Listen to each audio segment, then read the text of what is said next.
His son was an Atlanta police officer who died by suicide. We're going to have a really tough conversation talking about what happened, how he was notified, how it impacts him today, and most importantly, how it fuels his mission to help prevent these things today. Welcome to the Law Enforcement Talk Radio Show. In the Law Enforcement Talk Radio Show, we are joined by special guests talking about their experiences, the realities of investigating crimes, plus those who have experienced horrendous trauma. Police, first responders, military, and victims of crime share their stories. Hi, I'm John J. Wiley. In addition to being a broadcaster, I'm also a retired police sergeant. Be sure to check out our website, letradio.com, and also like us on Facebook. Search for the Law Enforcement Talk Radio Show. You know, we used to have an app, and it was a very popular app. And then, guess what? We couldn't hold a candle to our Facebook presence. How many people have the mobile Facebook app already installed on their phone? How many people use it on their computer? Make sure you follow us. Make sure you like us on our Facebook page. Just search for Law Enforcement Talk Radio Show and Podcast, and be sure to send us a comment to one of the posts. Best of all, it's 100% free. Joining us from the great state of Michigan, we have Marie Sizemore on the Law Enforcement Talk Radio Show. And we're going to have a tough conversation. We're not strangers to this. This is something we do quite often. Brian's son, Lucas, was an Atlanta police officer, and he died by suicide. That's really no other way, pleasant way, a sugarcoating it way of saying it. And it drives a lot of what he does with the website lucascrusade.org. That is lucascrusade.org. First of all, Brian, thanks for being a guest on the show. And I want to say ahead of time that I treat death by suicide as a death of any type. It's same as having a heart attack. I don't know of a pleasant way to talk about it. One thing I do know is that being a police officer, having family members, all those things, we tend to beat ourselves up. I could have done something, but I don't know if that's going to be any consolation for you. So I'm not here I know I can't make it better. I guess what I'm blabbering a lot is one thing. I had a good friend who was killed in line of duty in Baltimore, and his widow said to me, I told her I stopped talking because I got uncomfortable. I didn't know what to say to her. And she said, you can't make it worse. Stop. If I don't want to talk about it, I'll let you know. So if I get tongue-tied, that's the reason why. Well, number one, Mr. Wiley, thanks for having me on and giving us a platform to talk about this. And that lady was right. People that we talk to, they don't know what to say, and she was exactly right. You can't saying anything can't make it worse. So we encourage people to talk and ask questions. And you had mentioned that what type of feelings you were having regarding. I'm not sure how to handle this. So if I get really quiet, that's the reason why. It's not because I'm ignoring you, because I don't know what to say. Right. It's lifelong friends of ours came up to us at his service or even after, and they still don't know what to say. So it, like you said, you can't make it worse. So we're the family and I, we take each day as it comes. We try to stick to our routine, and you get through one day and you wake up in the morning and you try to get through the next. It's been extremely difficult on the entire family. Yeah. You had mentioned, at the start, you, as a dad, I sit back every day and think, like, what did I miss? What did he act a certain way? Did he say something that I didn't catch? And there's guilt involved with that, even though nobody indicates that they had any clue that there was a problem, that there was something going on. The investigation that took place after, you're a police officer, what happens. It's horrible. They had to go through his phone and his email and messages and his iPad and laptop and all of that, and there was nothing, not a word, not one indication that anything was wrong, and it haunts me every day. One of the things and I was talking with a buddy of mine, he's a radio guy, and I was telling him about the interview I'll be doing with you and what we talked about. He's like, do we know what caused it? And I turn around, I want to say to them, does it really matter at this point? I want to get angry, but that seems to be a reaction a lot of people have, like there's got to be a cause. Right. Yeah. Honestly, my wife and I, we went through some counseling ourselves to try to deal with exactly, what we're dealing with. And the one counselor told us, because we told her, there was no indication, nothing in the investigation, nothing in his notes. His younger brother, super close. My nephew and him, super close. Nobody had a clue or had any hint that this was going on. And she explained it to us just like it's one of them freak things where, the stars aligned for that millisecond and it happened. This has been a problem and we'll talk more specifically about Lucas and your situation and how you handled it in a moment. But I've just got to get on my soapbox. This was something that, and I'm significantly older than you. My daughter's in her mid-30s, and they're both doing really, really well.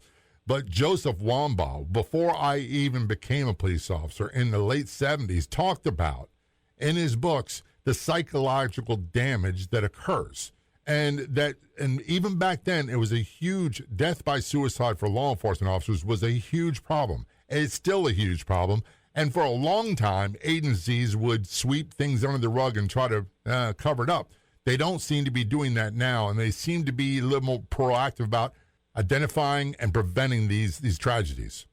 Yeah, and again, I didn't know. I didn't pay attention. How could you know, Brian? Exactly. First of all, he's a grown man. Right. And he was in another state. He was in Atlanta, Georgia. Am I correct? Yes. And you're in Michigan. How would you know, except for your phone conversations? And unless he waved the red flag and said, by the way, Dad, I'm not doing good, how would you know? Right. Yeah. The distance didn't help. Fortunately, our shifts overlapped, and I was able to talk to him a minimum of, once a day, sometimes twice. And even with that, I never got any indication that anything was wrong. I'm assuming you've had a chance to look at some of the material on the website. I tried not to, because I don't want it to discolor our conversation, to be totally honest with you. So if you see that picture of him in uniform with that big smile, that's how that kid was every day. That was a picture from his academy graduation, and he was in that kind of mood with everybody every day. Walked in the room, lit up the room. Had him over for a dinner or a party, he's the first one everyone walks to talk to. I mean, so it really is a mystery to us, and the numbers, the sheer numbers and the frequency of the suicides amongst the law enforcement community, I was totally unaware of. It's staggering. After he passed away, I started doing, basic research like anybody would do. You get on your phone or you get on your laptop and you start, asking questions and looking, and I was shocked. And then we had a little event a couple months ago, and one of the special agents from HSI that was there with us informed us that suicide right now is the leading cause of death. Yes, it amongst law enforcement. And he told me that in February, and I still cannot wrap my head around that. That note, let's take a short break. We're talking with Marie Sizemore. His son, Lucas Sizemore, was an Atlanta City police officer who died by suicide. His website, go online, check it out, lucascrusade.org. That's lucascrusade.org. You can find us on Facebook. Look for and like the Law Enforcement Talk Radio Show Facebook page. There's so much more to talk about coming your way on the Law Enforcement Talk Radio Show. Don't go anywhere. We'll be right back. I know we've all got lots of apps on our phone, but there's one you should check out, the Medium app, medium.com. And be sure to follow the Law Enforcement Talk Radio Show and podcast, where you find great articles, blog posts from me on Medium. That's the Law Enforcement Talk Radio Show and podcast on the Medium app, or you can go directly to medium.com.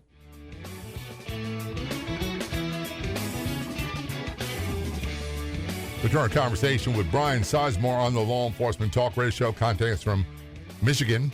His son, Lucas Sizemore, was an Atlanta, Georgia police officer who died by suicide. A website you need to remember is lucascrusade.org. That's lucascrusade.org. We will talk more about why that's prominent and how he uses that as a tool. Brian, first of all, I got to give you some kudos. This is a really tough conversation, and I don't know that I'd be able to have this conversation with people I don't know. On a radio show, certainly not. On a telephone from a radio station in Florida, you're in Michigan, I don't think so. With a guy I never met, no, it's not happening. So you're able to discuss this and keep your head about you is admirable. I don't know that I could do that. Mr. Wiley, I can assure you that it's not easy. Yeah. We still cry every day. Something triggers us. Sometimes it's silly things. Talking about him is difficult. So, the fact that you hear me, it might sound like I'm keeping it together, but I can promise you that I'm sitting here with tissue and a bottle of water, and by the way, it's not easy. I'm really good at compartmentalizing stuff. I learned that little trick a long time ago. And when I'm by myself, that's when I cry. And I tell people I cried a lot in squad cars and police cars. I never cried in public. You never saw that. Police funerals were a different thing. How old was Lucas when he died? He was 23. He was just shy of his 24th birthday. That is so young. And I take it from our earlier conversation, he was still relatively new to police work. He was a rookie. He was a rookie police officer for the city of Atlanta. And usually I say it because it's the old-timers that fall prey to this. It's the ones that have been through the mill, the heartbreak, the exposure to all that trauma. And typically, here's what happens for a lot of our senior officers. And when I say senior, that could be 1 year, it could be 2 years, it could be 20 years. They wind up experiencing so much trauma, they develop this thing that people call PTSD, which is often talked about, but very, very few people understand it. They wind up having relationship problems, sometimes marital problems, sometimes disciplinary problems at work, substance abuse problems, trying to sleep at night from the complications of all that trauma. And when all those collide, quite often there's a permanent solution to a problem they choose to go for. I don't know that's the situation with Lucas. No, I don't. Of the things you described, the only I'm sure there was traumatizing stuff that he's seen when he was on the job and stuff that he's had to deal with. A lot of the stories I heard, like I told you, I talked to him once a day, if not twice, and I heard some of the bad stories and some of the funny ones and some of the nice ones, and that profession leads you to see and do things and interact with people on the worst days of their lives. And it's how you can go home after that and lead or try to lead any kind of normal life is beyond me. I don't understand it. I read something recently, and I had a guest on the show, Donna Michaels, fairly recently, and we talked, there's a meme going out there, and the average person, the average American, experiences 2, maybe 3 traumatic incidents in their lifetime. Police officers, sheriffs, state troopers, whatever terminology you want to use, often experience 700, 800, 900, sometimes thousands of severely traumatic situations just during their career of 10 to 20 years. And it has a big impact on them. So Lucas was 23, and you saw no red flags, and you knew your son better than anybody. Right. Yeah. Excuse me.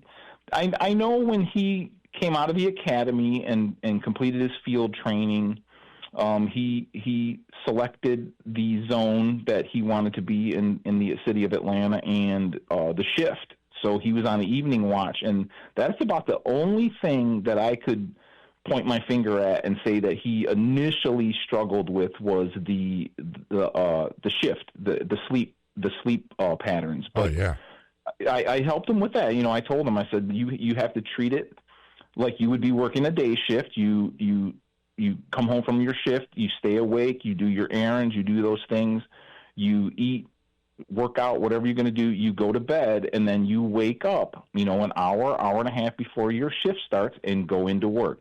Treat it just like you were working days. And once he started to do that, I could, as his dad, I could tell that he wasn't as tired and he wasn't drinking, coffee and all those things to try to stay awake, that he was getting used to the shift. Yeah, there was, we changed shifts every 20 days. And by the way, I didn't have a choice of where I got assigned when I came to the academy. We had no choice about it. Yeah, they did get to pick. They did get to do a preference, and he was lucky. He got assigned to where he preferred. I thought, and people say this all the time, and I'm sure you've heard some of this. Well, he signed up for this. He knew. I thought I knew what I was walking into. I had no idea the severity, the amount that would go on, and I had been exposed to a lot of trauma as a child before that.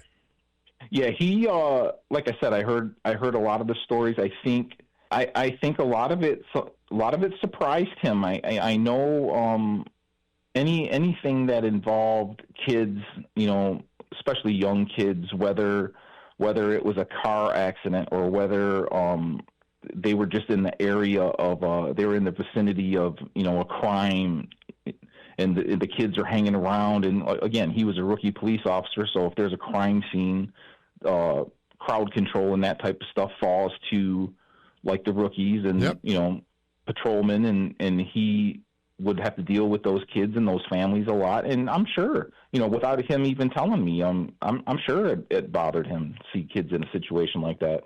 So how did you find out about him losing his life? I was at work.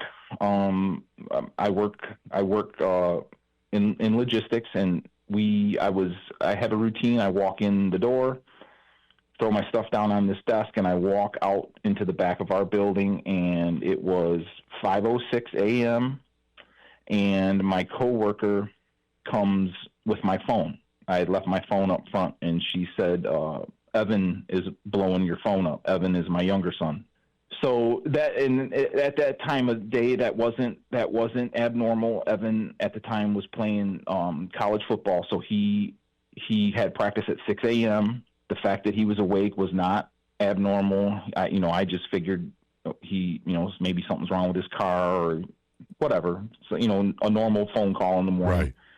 So I called him back, and he says, "Dad, you got to sit down." And I said, "What are you talking about?" He said, "Dad, you got to sit down." And I said, "Evan, just tell me." I didn't say it in those terms. I said, "Evan, just tell me." And he said, "Luke's dead." And I've never asked him this yet, but my brain wanted to hear he accidentally shot himself, but I don't know if that's what Evan said. I don't know if he said that or if he said he shot himself.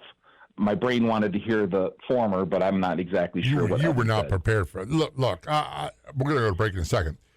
As a parent, one of the most unnatural things is burying your children. It's supposed to be the other way around, and there's nothing that could prepare me at this age to even respond. And yeah, I get it. I would be imagining all kinds of things. This is Law Enforcement Talk Radio Show. We're talking with Brian Sizemore. His son, Lucas Sizemore, was an Atlanta City police officer who died by suicide. His website is lucascrusade.org. That's lucascrusade.org. This is Law Enforcement Talk Radio Show. Don't go anywhere. We'll be right back. Someone asked, what's the catch? What's the cost? There is no cost for anything on the Law Enforcement Talk Radio Show and podcast website, letradio.com. letradio.com. Again, that's letradio.com.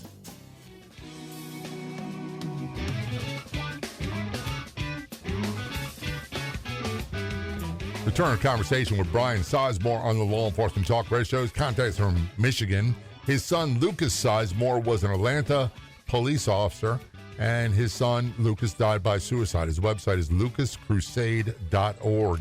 That's lucascrusade.org, and I promise you we'll talk about why that's significant, what he's doing with it in a moment. Before we end the break, Brian, and people want to say trigger warnings. I don't do that. This is real life. This is something that is really, really tough to talk about, and I'm sure it's tough for you to talk about. It's tougher to go through it, but it's not easy for people to hear it. But I think they need to hear it. So your son, Evan, blew up your phone early in the morning, and you got the devastating news that your son, Lucas, was dead. Yes, that's correct. And I without asking APD, Evan may have been on there as a contact list. They probably tried to call my wife, Marie, that's Luke's mom, at first, and she was probably awake, getting ready to go to work as well. I don't remember them having attempted to call me, so they may have had Evan as a contact, or someone else reached out to him to tell him. But as soon as Evan told me, I told him, because he was at school, I said, "Get your butt home. I'm on my way home." And my coworker I didn't even say anything, but she could tell from my reaction that something bad had happened. And I immediately started to walk out of the building, and I told her, I said, "Just tell the boss as soon as I can, I will call and let everyone know what's going on. I got to go." So I get in my truck and I'm heading home. I called Marie, and she was, this is extremely difficult to talk about too. I could. You don't have to talk about it. I can say that. Okay. It would be difficult.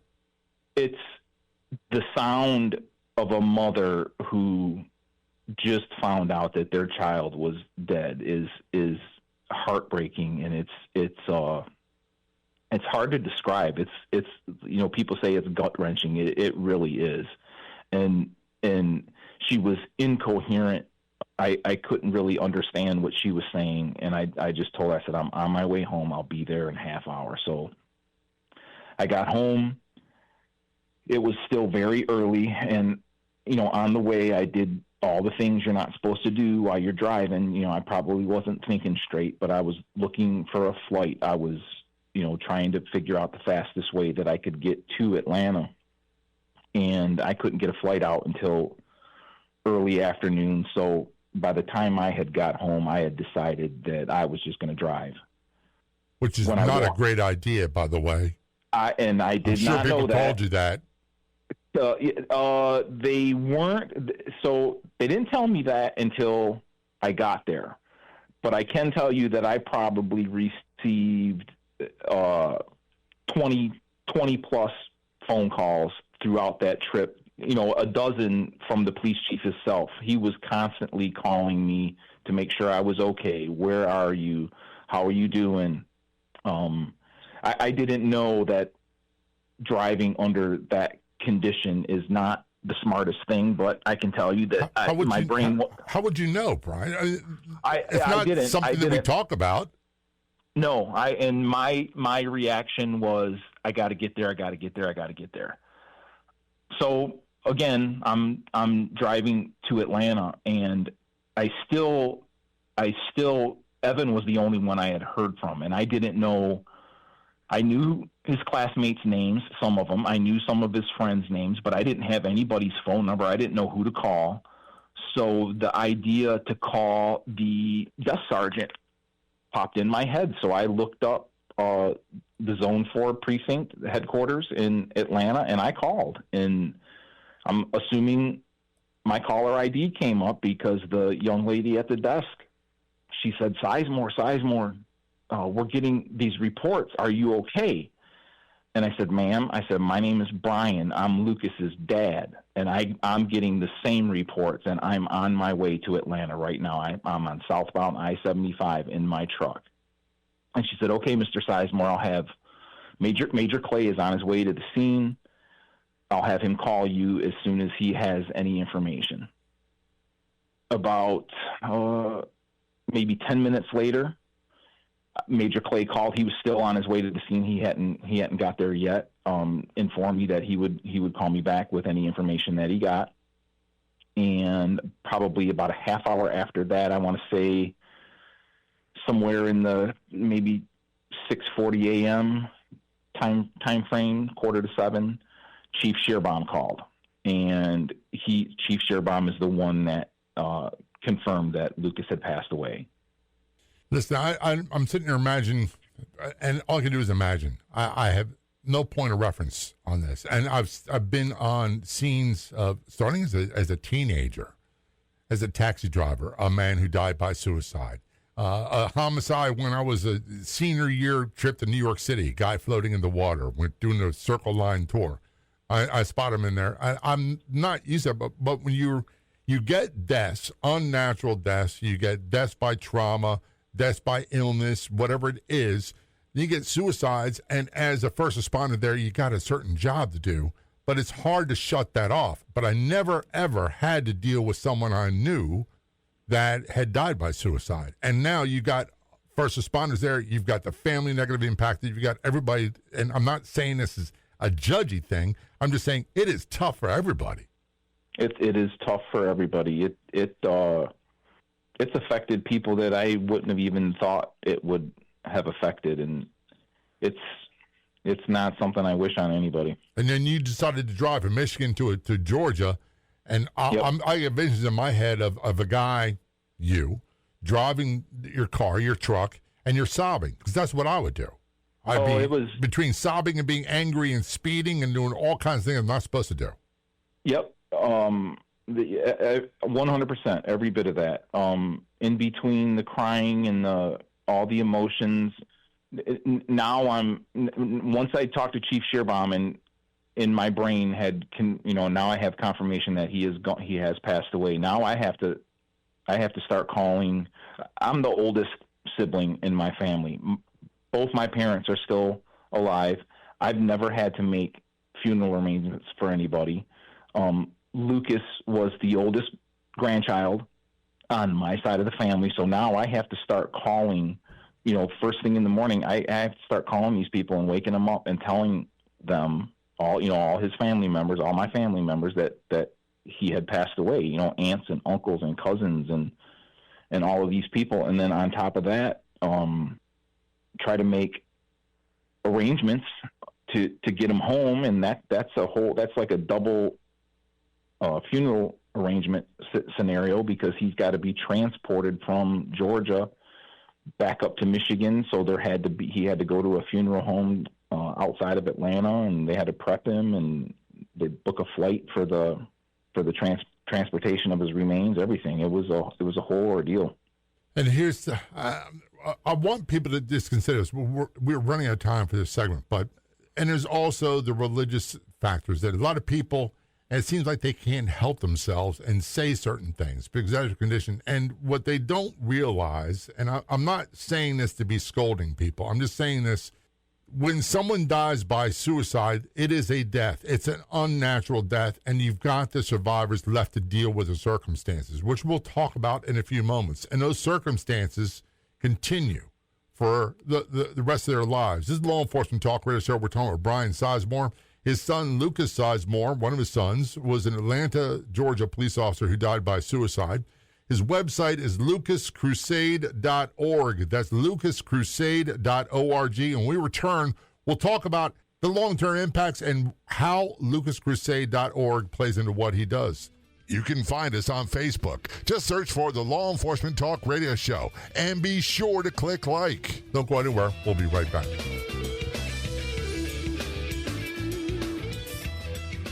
Do you want to be a guest on Law Enforcement Talk Radio Show and podcast? It's really quite simple. And before you get into this notion that I'm not a cop, I wasn't a cop, I don't have something to contribute.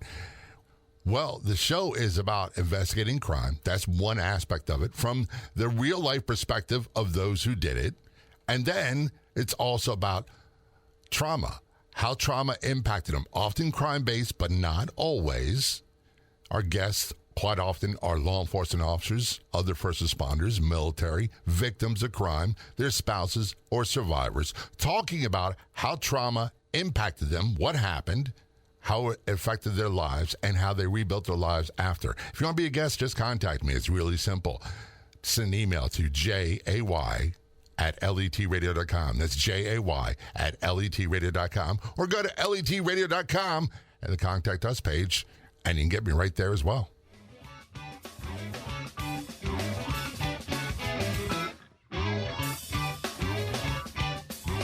Return a conversation with Brian Sizemore on the Law Enforcement Talk Radio Show. Brian's son, Lucas Sizemore, one of his sons, was an Atlanta, Georgia police officer who died by suicide at the age of 23.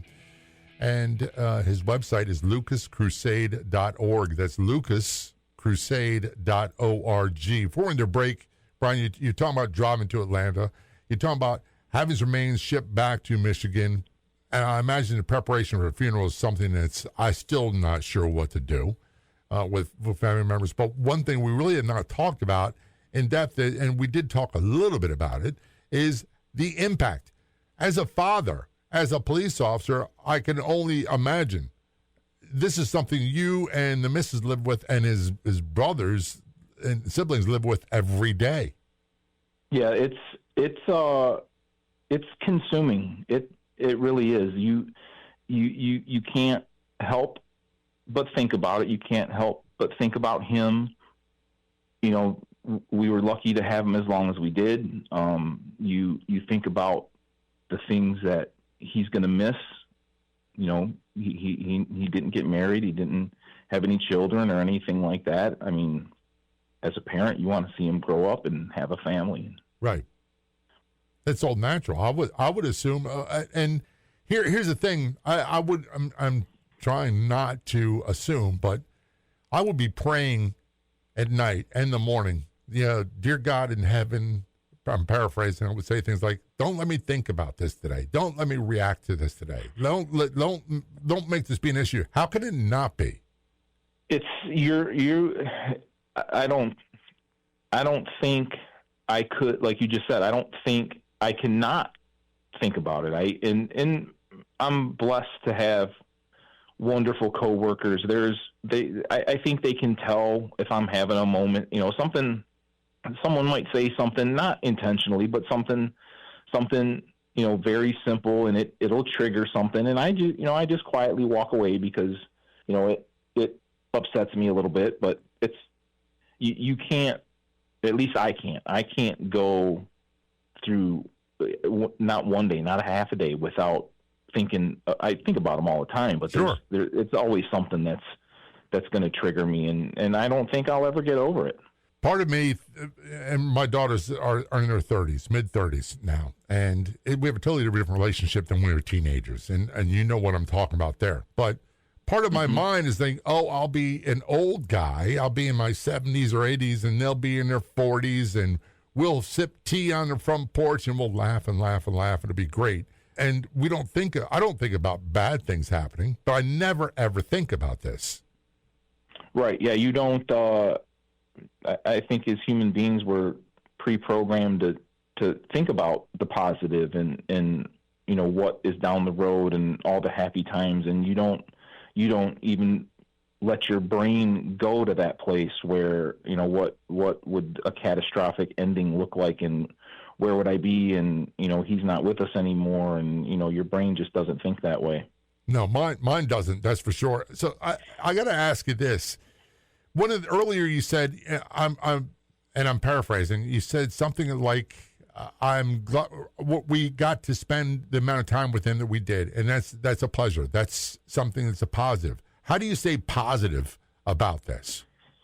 So when I was driving to Atlanta, like you mentioned, the crying and the sobbing and the guilt and the emotions and the questions and all of that was coming and going, and then it kind of hit me like a ton of bricks, and I'm like, okay, and I hate to sound crass about it, but he's passed away, and I can't help him. I'm his dad, and I could not help him.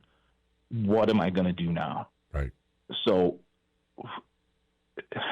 is it possible? Can we help prevent this from happening to another law enforcement officer? Can we try to prevent this from happening so another family doesn't have to go through what we're going through? And that's how the inspiration for the Lucas Foundation started. It was on my trip down there to get him. you're on your drive down to Atlanta, and this thought comes to your mind. This became your motivation from that point on. Yes, sure did. It, I'm religious. I go to church. I pray. I don't go to church as much as I would like to. Join the club. But I can tell you that so many things now have happened in my life, like little things like that, and little things like I've had the opportunity to talk to some of those Atlanta police recruits and some other law enforcement groups, and things pop up that are just they can't be a coincidence. There's something higher at work here, and sometimes I laugh and I think it's Lucas. I think it's him, getting back at me for some of the things I made him do when I was coaching. He played football, and I was one of his coaches, and how parents are as a coach. That doesn't always work out the best. So sometimes I laugh and think he's getting back at me and stuff like that. But it's definitely not a coincidence. Well, the football thing, the coaching. By the way, a lot of things that we used to have to do when I was a kid in football, they found out was bad for your physical health. The duck walk, a lot of things we don't do today. But right. The psychological pressure I can see, and I don't think that had anything to do with it. But here's, and there's really no polite way of putting it. You went through a catastrophic loss. You're still going through a catastrophic loss.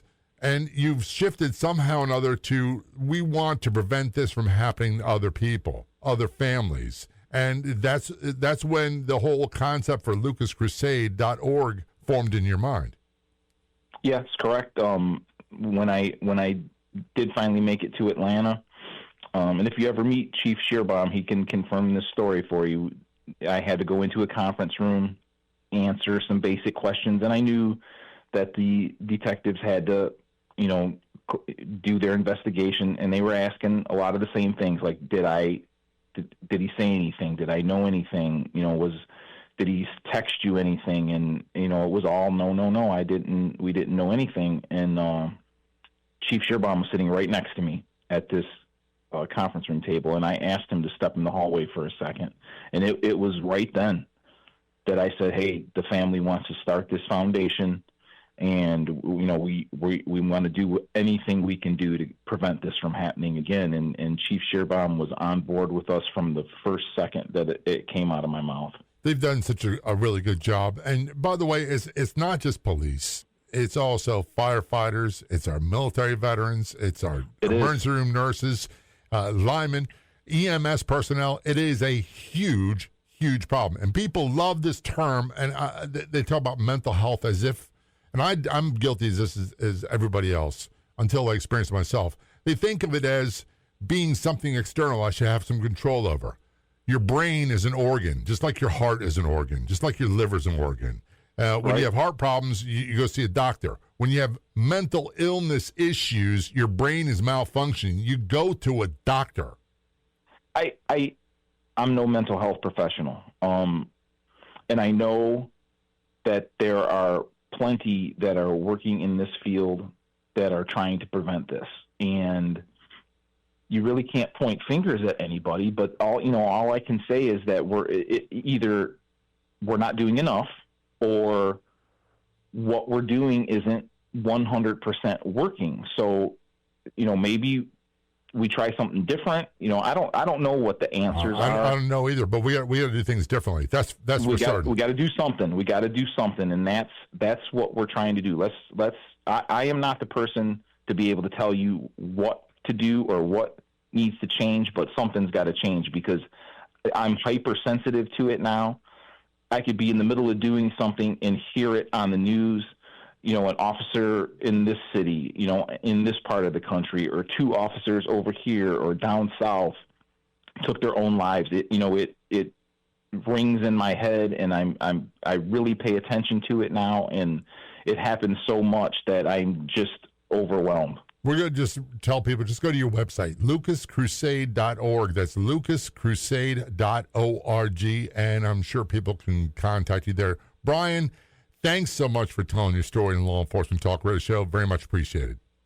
Thank you, Mr. Wiley. We appreciate you. If you want to be a guest on the Law Enforcement Talk Radio Show, simply contact us. It couldn't be easier. You can send us a message on Facebook. Look for and like the Law Enforcement Talk Radio Show page, or email jay@letradio.com. That's JAY@letradio.com. A huge thank you for listening to this episode of the podcast version of the Law Enforcement Talk Radio Show, by the way, which is a nationally syndicated radio show, and we broadcast on over 115 radio stations across the United States to more than 44 million combined population.